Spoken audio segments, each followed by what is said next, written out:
Everybody, I hope you're all doing well. I hope you're also watching these videos that I'm sharing with you. In the beginning of block class, we went over a list of things that you guys have available to you in your house. And some of you mentioned that you only have pencils or pens available to you and just lined paper. That is absolutely fine for this last project. The lighthouse project was a monochromatic painting. You could also do the watercolor project that I shared. If you have colored pencils, you can do this multicolored, okay?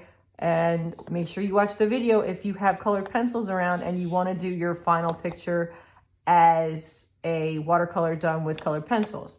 And also, I've been experimenting today. So some of you, like I said, only have pencils available to you. So what I've done is I've gone and scribbled on a piece of paper. You could use printer paper, lined paper, whatever. Make sure you have something underneath of it though, like a piece of newsprint or something, because if you're working on a wood table, you don't want to get the table all wet. So what I've done here is I've put lead down. Okay, just took my pencil and scribbled on here like this. And I found out today for the first time, I've been experimenting, like I said, that you can actually paint with the lead. So some of you also made mention that you don't have paintbrushes. Now, if you watched my first video with the lighthouse, I stated that if you don't have a paintbrush around the house, there's different things you can use in place of a paintbrush.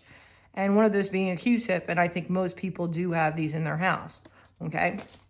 So I'm going to show you that you can use it on printer paper, lined paper, and also if you don't have any paper available to you in the house, I told you before, you can take a white cardboard box.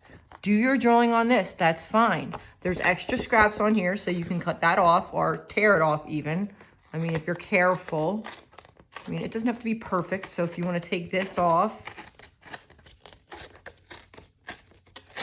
scribble on this with a pencil, okay? So you have your lead available to you. That's gonna be your paint palette, okay? And you can have this, do your drawing on this, and paint with this. And I'm gonna show you how to do that right now. So if you do have paintbrushes available to you, that's fantastic. If not, we're going to use other things. Like I said, make sure you're watching the videos, guys, because I've shared so many different techniques and tools on how to use things that you have available around the house. Okay, so here is my lead, okay?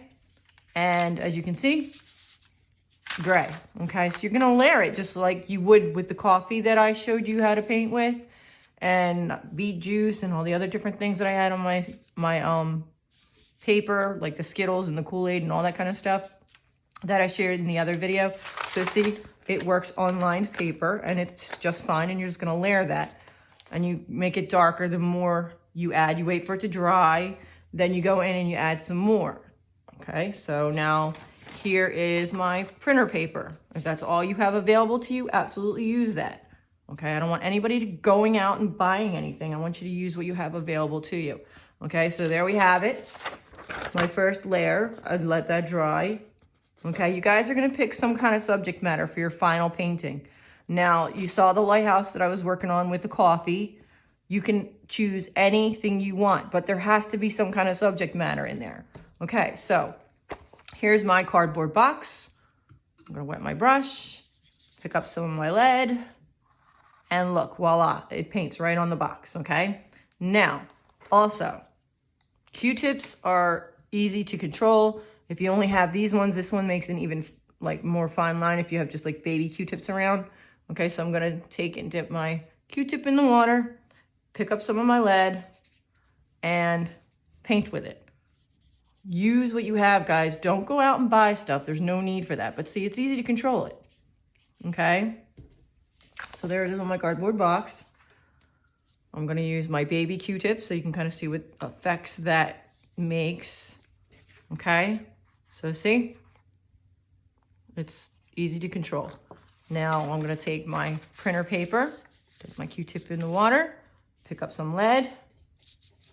Okay, there we have it. Lined paper, same thing. Take it, pick up some lead,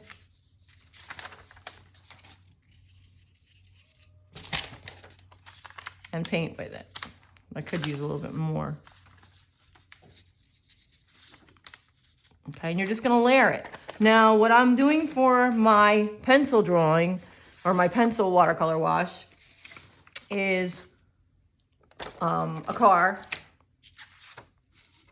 It's a Bugatti. They're my son's favorite car, so that's why I decided to do that. And as you can see, I have lights on here, and that's what I started out with. And I'm gonna keep working on that and do the lights first and fill it all in gray. Do my grays first, like the lightest ones, and then I'm just gonna keep on adding layers and making it darker. Like you can see the tires I made darker. I let them dry and then I painted over them again because they're really, really dark. But I'm gonna start out with my lightest color, and I'll share this with you guys as we go through the week and as I'm working on it, so you can see the different shades of gray, so that when I'm finally done, you're gonna see the lights and darks like in a monochromatic painting, which I've discussed in all the other videos, okay? So I can't wait to see what you guys are gonna make.